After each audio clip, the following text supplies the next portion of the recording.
Selamat datang di Ermo TV.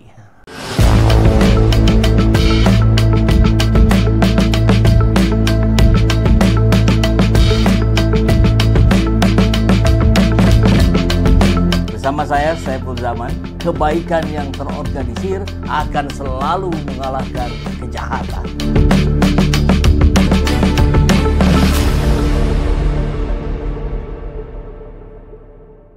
Bismillahirrahmanirrahim. Assalamualaikum warahmatullahi wabarakatuh. Sahabat semua, Ermo TV, bertemu lagi kita hari ini.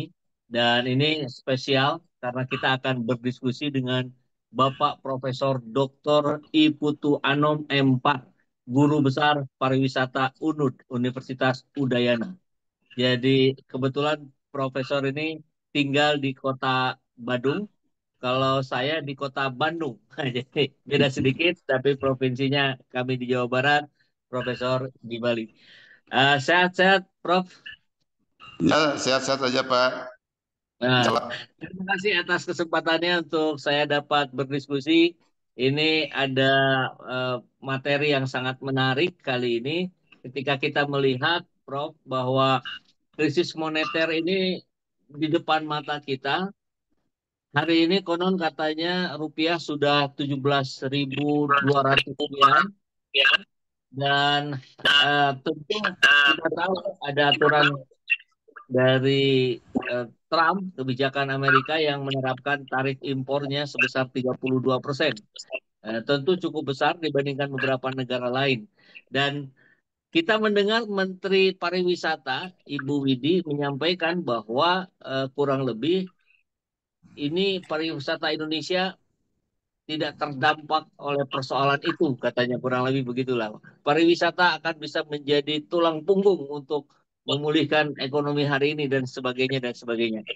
Salah satu kalimatnya barangkali bisa saya cuplik bahwa Menteri Pariwisata Widi Putri Wardana menyatakan bahwa sektor pariwisata dapat menjadi andalan Indonesia dalam menjaga stabilitas ekonomi di tengah perang dagang global. Ini pandangan yang menurut banyak orang juga berlebihan, terlalu optimis, yang mengatakan bahwa pariwisata adalah bentuk ekspor jasa yang tidak terganggu oleh kebijakan tarif dagang. Dan tentu Profesor sebagai orang yang sudah sangat senior, apalagi di bidang pariwisata, tentu tinggalnya pun di Bali, eh, kami ingin mendengar bagaimana pandangan Prof terkait statement dari Menteri Widi tersebut. Begitu kurang lebih, Prof, pembukanya, Prof. Ya, terima kasih. Saya coba memberikan pendapat ya. Siap. Ya, saya terus terang aja berbeda lah dengan statement pernyataan dari ini ya, Widianti Putri Wardana ya. Karena Ya. begini, tidak semudah itu kita optimis. Itu dari saya. Ya, pariwisata itu sangat rentan terhadap berbagai hal. Baik itu kondisi politik yang kurang kondusif, keamanan, kenyamanan, penyakit, apalagi krisis ekonomi, kan begitu ya. Nah, menurut Ya, saya betul. ini, walaupun tarif ini terkait dengan perdagangan barang, produk barang itu ya, baik ekspor dan impor itu, tentu usaha-usaha dari pemerintah kita pasti akan ada nanti. Saya baru dengar di televisi tadi, katanya mau ada negosiasi para menteri ke menteri-menteri di Amerika Serikat untuk negosiasi. Ya. Mudah-mudahan kan itu harapan kita kan win solution lah, Hmm. sama-sama menguntungkan lah gitu ya, mudah-mudahan. Tapi apapun Amin. alasannya, kalau terjadi kenaikan tarif tentu akan terganggu ekspor barang maupun import kita ya. Kita akan Hmm. terganggu ekspor dan import. Di dunia akan terjadi krisis ekonomi, jadi ada kemandegan produksi, jadi penurunan produksi, karena daya beli masyarakat internasional itu bisa akan turun. Sekarang kurs rupiah aja sudah 17.000 lebih ini, ya enggak? Betul, Nah ini betul. kenapa daya beli masyarakat internasional turun, termasuk daya beli kita di Indonesia, masyarakat kita di Indonesia? Karena satu, kalau ekspor kita berkurang, maupun kalau Hmm. kita import juga barang-barangnya juga mahal, komponennya juga mahal, jadi memproduksi dalam negeri itu juga akan mahal. Jadi ada Ya. kenaikan produksi untuk kita ekspor barang kita. Bisa jadi nanti akan terjadi bagaimana menurunkan biaya produksi, kan begitu pola pikir pengusaha nanti. Ya. Dengan semua akan terjadi beberapa PHK, kan begitu jadinya, ya enggak? Yang kita mudah-mudahan bisa dihindari kan gitu ya. Ya. Jadi itu berarti daya beli masyarakat Indonesia terutama dulu pasti akan turun.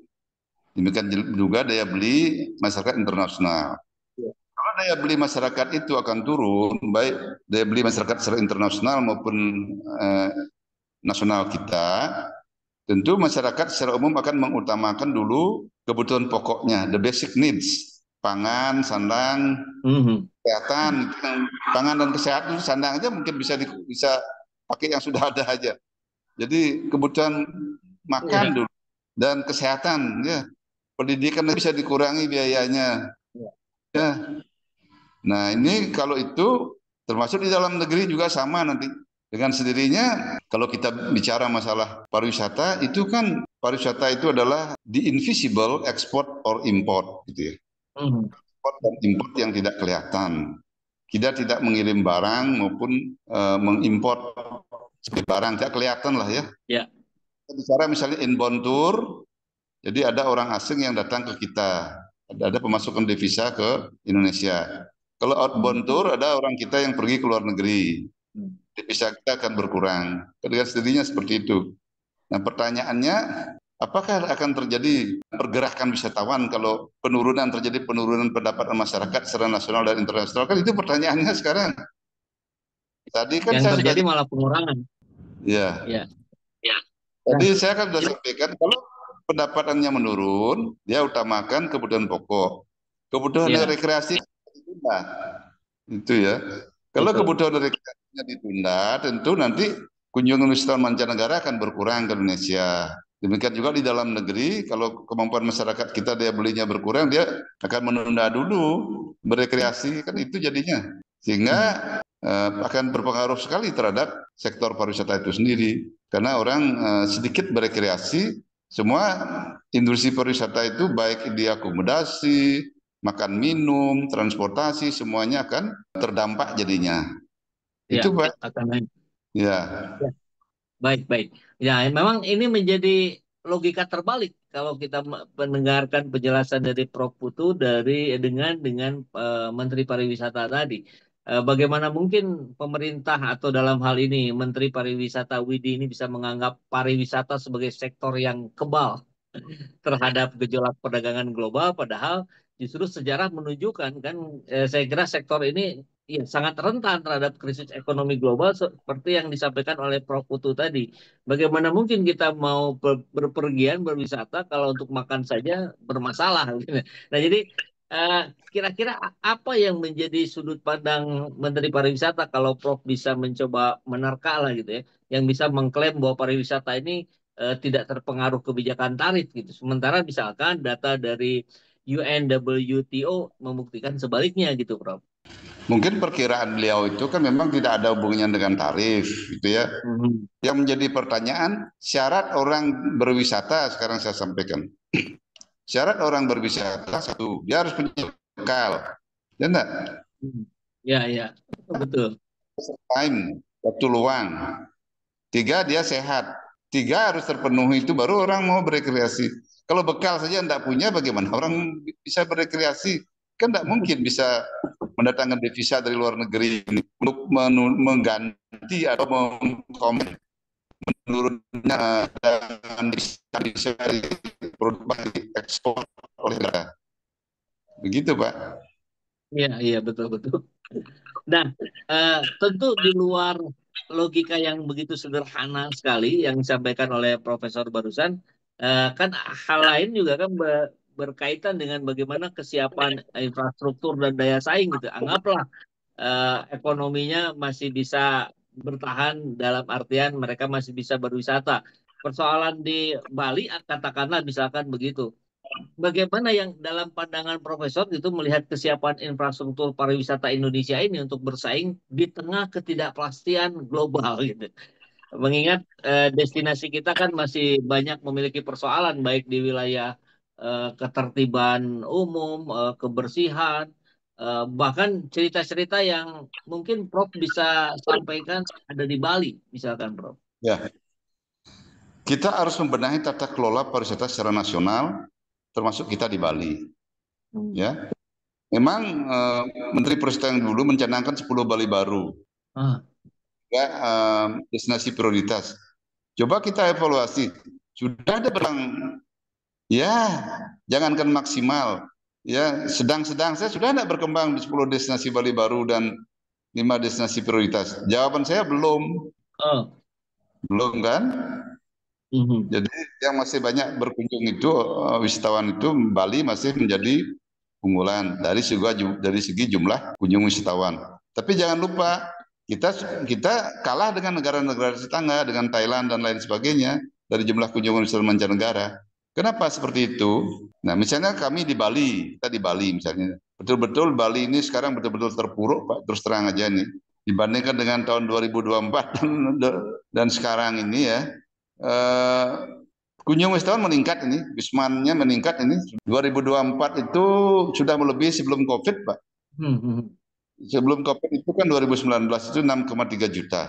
Sekarang sudah lebih sedikit tahun 2024 terakhir ini. Kunjungan wisatawan Nusantara juga lumayan naik waktu Idul Fitri ini. Ya, Tidak seperti dulu ya. Itu membuktikan kemampuan wisatawan Nusantara kita juga menurun juga ini. Masih menurun ya. iya, Itu iya. dampak uh, keterbatasan menurunnya daya beli masyarakat kita Oke. untuk berekreasi apalagi. Nah, yang krusial di Bali dikeluhkan oleh asosiasi perhimpunan hotel dan restoran dan semua asosiasi pariwisata, termasuk kami juga masyarakat Bali dan akademisi juga, real yang saya sampaikan bahwa terjadi kenaikan kunjungan wisatawan, tetapi room occupancy hotel terendah, hotel sepi, Pak. Kok bisa, Pak? Ini yang terjadi ini. Jadi ternyata setelah dipantau dan saya sudah berkali-kali menyampaikan bahwa kita di Bali sangat banyak sekali villa-villa yang ilegal, Wow. akomodasi yang tidak berizin. Hmm. Banyak orang asing yang membeli, membangun villa atau menyewa villa dari orang Indonesia atau orang lokal, kemudian mereka yang membisniskan. Oh, oke. Iya, iya, iya. Mereka yang Waduh. membisniskan dan mereka yang mencarikan tamu. Hmm. Kayak biro perjalanan, kerjaannya diambil juga sama mereka. Hmm. Ini sudah Mereka, berapa tahun proses ini terjadi, Prof? ya 2-3 tahun lah Oke. Pasca pandemi berarti ya? setelah COVID. Hmm. Jadi sebelum COVID sudah ada seperti ini, Pak. Hmm. Sekarang semakin marak ya? Makin marah, kerjaan Hmm. masyarakat lokal, kerjaan pengusaha kita diambil. Waduh. Saya berikan penjelasan bahwa villa-villa itu banyak dibangun oleh orang asing, banyak melanggar tata ruang, banyak yang tidak berizin. Kemudian ada villa-villa yang tidak berizin juga disewa oleh orang asing. Kemudian dia yang membisniskan sekarang, Pak. Dia sewa murah misalnya sebelumnya. Sekarang dia yang membisniskan. Dia yang mencarikan tamu, dia yang menghandle grup, dia yang menjemput di airport, dia yang mencarikan tempat penginapan, dia ngatur makan minumnya, dia yang mencarikan transportnya, dia yang langsung menjadi pemandu wisata, Pak. Waduh. Orang Bali jadi nonton aja kalau begitu, Prof ya? Contoh saja kami, teman-teman kami di Asosiasi Perhimpunan Hotel dan Restoran, dan teman-teman kami di Asita, di Angkutan Wisata, semuanya merasa terpinggirkan lah begitu ya. Hmm. Hmm. Artinya ada tata kelola yang harus betul-betul dirombak total ya oleh pemerintah Bali mungkin ya. Tapi saya ingin melihat dalam pandangan profesor sebagai akademisi juga tentunya dari Universitas Udayana. Ini kembali ke judul tadi, Prof. Kalau misalkan kondisi yang penuh dengan ketidakpastian hari ini, krisis moneter di depan mata, wilayah pariwisata ini harus melakukan apa gitu untuk menjadi bagian dari yang membaikan perekonomian. Pertama, kita harus membenahi tata kelola dulu dan bikin aturan. Hmm. Jadi Gubernur Bali, pemerintah Bali sudah membuat surat edaran. Jadi untuk tata kelola pariwisata Bali dan khususnya untuk wisatawan asing, Pak, wisatawan mancanegara. Sudah ada surat edaran untuk tata kelola itu. Salah satu diantaranya adalah dalam surat edaran itu akan tidak diizinkan wisatawan itu menginap di akomodasi yang tidak berizin. Harus dia menginap di akomodasi yang berizin.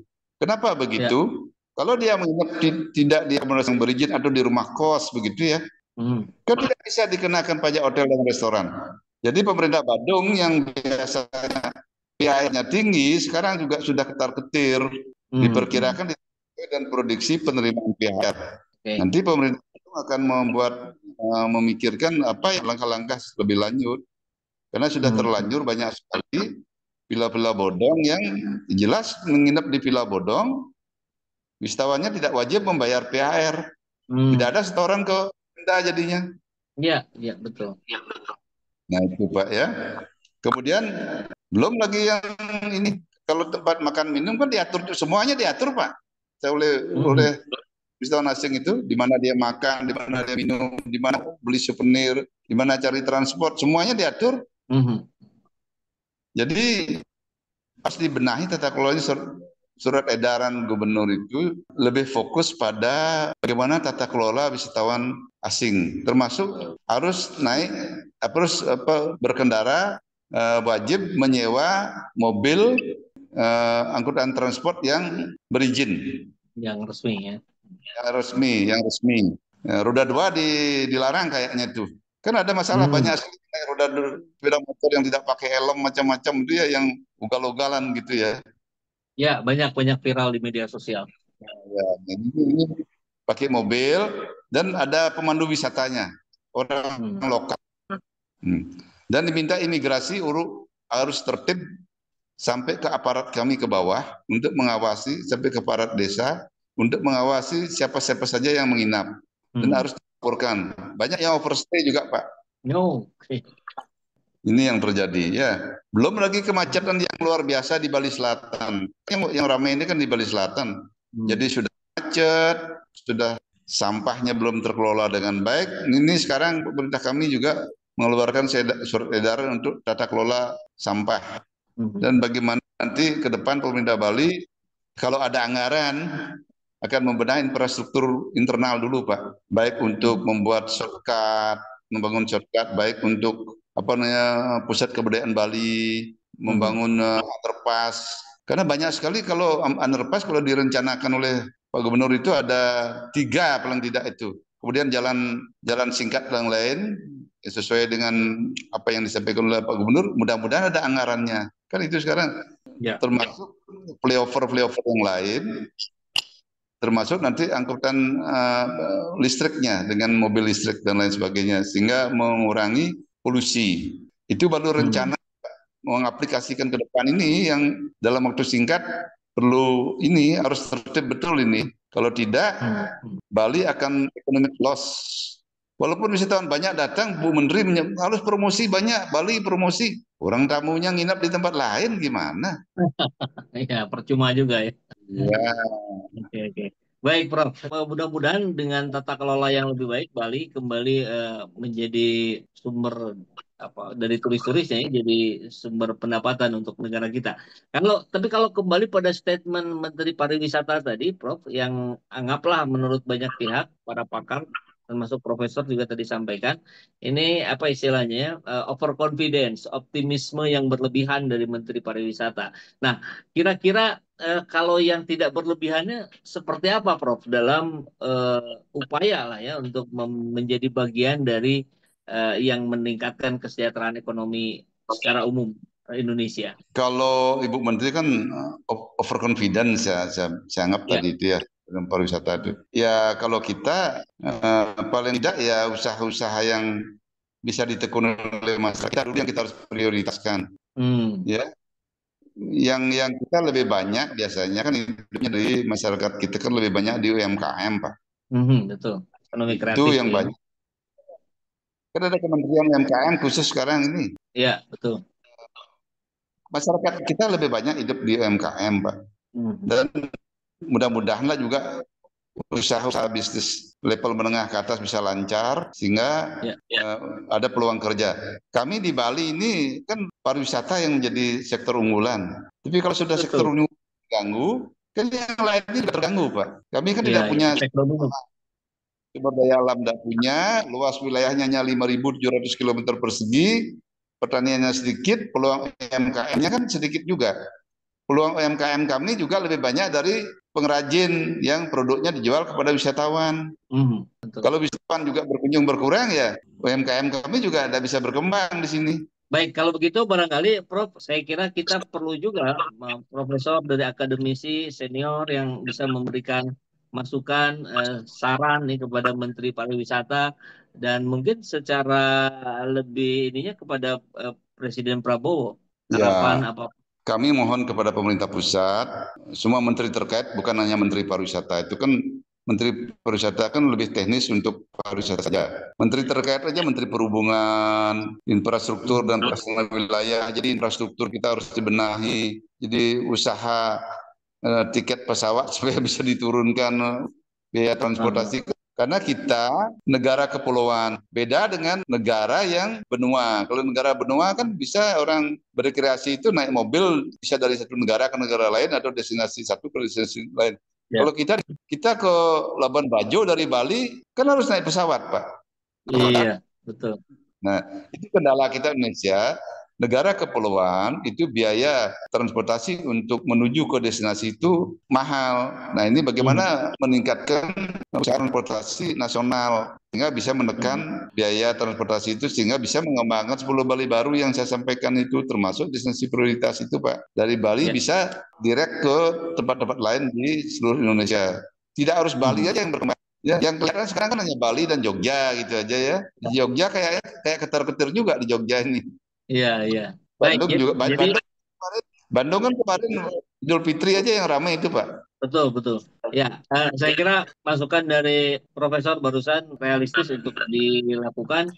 Saya kira pemerintah juga butuh sekali masukan-masukan dari para akademisi, pengamat, dan memang harus terbuka agar apa yang dikatakan gotong royong itu betul-betul tercapai untuk kita keluar dari persoalan krisis moneter yang ada di depan mata ini. Barangkali Profesor ada konklusi wrapping untuk dari pernyataan yang sudah sekitar 20-30 menitan ini sebagai sebuah simpulan. Jadi pertama kami minta kepada pemerintah pusat maupun pemerintah kabupaten kota kita di seluruh Indonesia itu benahi dulu tata kelola pariwisata kita secara keseluruhan, mulai dari infrastruktur, kebersihan, tata ruang dan lain sebagainya, barulah kita siap mendatangkan wisatawan mancanegara yang banyak. Kalau kita tidak siap di Bali ini, terus terang aja kalau kemacetan begini orang untuk datang lagi untuk kedua kalinya akan bosan. Ya, nah, kita harus membenahi semua tata kelolanya dulu, infrastruktur dan lain sebagainya, barulah kita. Kalau promosi sekarang digital aja gampang itu, ya. Jadi benahi semua destinasi-destinasi itu, kebersihannya, keamanan, kenyamanannya, sehingga orang merasa senang berkunjung baik wisatawan mancanegara maupun Nusantara. Itu, Pak. Ya, baik. Terima kasih banyak Bapak Profesor Dr. I Putu Anom M4, Guru Besar Pariwisata UNUD, Universitas Udayana. Mudah-mudahan ini bisa kita lanjutkan di tema-tema yang lain, Prof. Terima kasih sekali lagi, Prof. Ya, makasih. Salam, Prof.